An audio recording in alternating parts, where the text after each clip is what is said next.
Oras na para pag-usapan ang mga bagay na unique sa iyo. Alamin ang mga payo mula sa ating millennial psychologist dito sa All About You.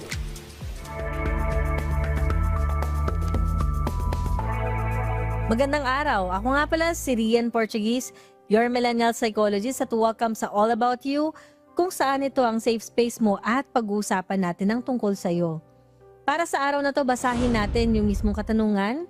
Sabi niya, how do I deal with rejection without questioning my self-worth? For context, I am a board passer and had a certification last year. I have been applying jobs for a couple of months now. What I experienced throughout the process, walang interview. If merong interview, hindi makakontinue for the final interview.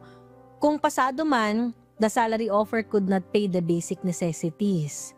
I often questioning myself if I am worthy to have a job and felt like na hindi ako enough for the jobs that I applied. Siyempre, before natin sagutin yan, gusto ko muna i-congratulate ka, no?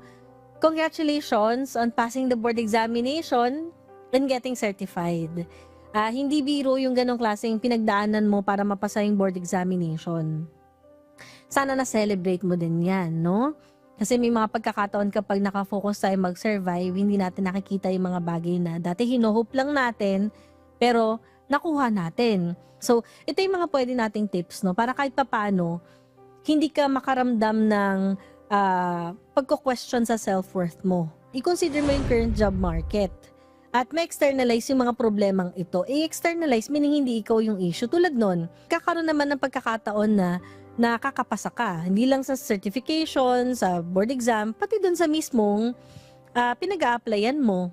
Kaya lang, hindi siya pasok. Sabi mo nga sa mismong kailangan mong bayaran. So, number one tip natin, ma-externalize mo. Sana nakita mo na yung mas malawak, no? Pangalawa, siyasatin mo ngayon yung mga offers sa'yo. So, ibalik natin doon sa number one natin, di ba? May kinalaman yung sa job market.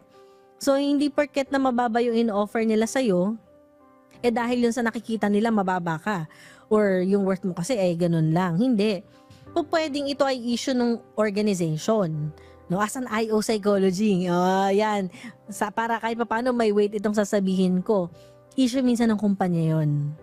Issue talaga siya ng company na hindi nila kayang bayaran yung mga katulad mo na may skills, na merong lisensya. 'Di ba? Kasi kulang yung budget. Kasi babalik tayo doon, apektado din sila sa mga nangyayari sa economy natin. O pangatlo, mag-focus sa mga wins mo naman.